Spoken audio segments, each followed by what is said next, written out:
Dracula and Frankenstein are friends. Written by Katherine Tegen and illustrated by Doug Cushman. We have permission from Harper Collin's publishers to read to you today. Dracula and Frankenstein are friends. They live in two side-by-side houses in a town where all of the houses are spooky. This is Dracula's house. He likes to keep the rooms dark during the day. Bats are his buddies, and he sleeps in a coffin, of course. This is Frankenstein's house. Up in the attic, Frankenstein's electrical conductor captures lightning every time it storms. Frankenstein's favorite room is the laboratory, where he performs scientific experiments. His assistant helps him, well, most of the time. Dracula has lived for a long, long time in his house. He gets bored easily. He'll often say to Frankenstein, "Variety is the spice of life," and then he and Frankenstein will mess around with some other monster toys. Some days Dracula shares his other favorite mottos.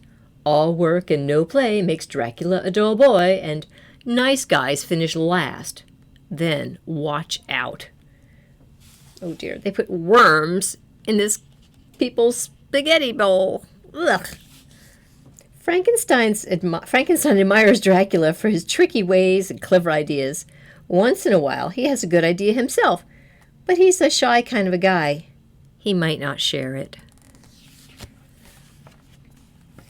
The creepy cafe is their favorite hangout for lunch.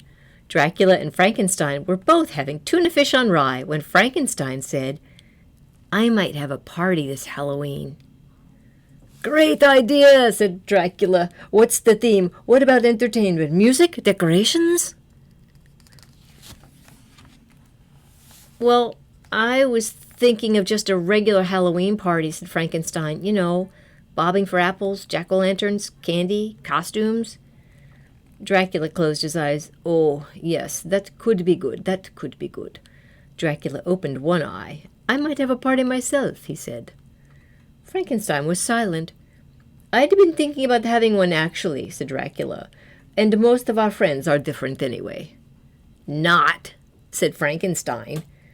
"Oh, well, be that way," said Dracula, and glided out of the cafe. Frankenstein went home and made invitations. He put them in his mailbox. Dracula went home and made invitations too. Then he saw Frankenstein's invitations in Frankenstein's mailbox. Somehow, Dracula's invitations appeared in Dracula's mailbox and Frankenstein's disappeared.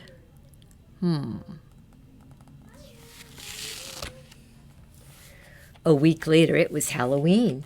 Frankenstein carved dozens of pumpkins with funny faces. He filled a big cauldron with water and apples, and he made prizes for the best costumes. He sat down to wait for his monster friends. The theme of Dracula's party was rock through the ages, dress up as your favorite dead person. He had hired the hottest ghoul band. Dracula planned to perform his own stand-up comedy act during a musical break. The table was full of tasty snacks like Eye of Newt cupcakes and bat wing pizza.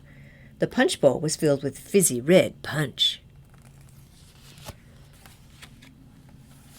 An hour later, the band was banging. The guests were grooving. They were dressed as Julius Caesar, Abraham Lincoln, Beethoven, Marie Antoinette, and Elvis Presley.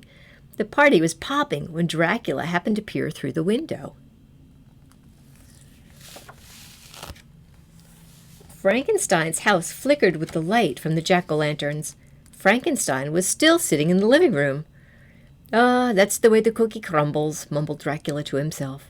He was dancing the funky chicken with Marie Antoinette, but he kept looking out the window.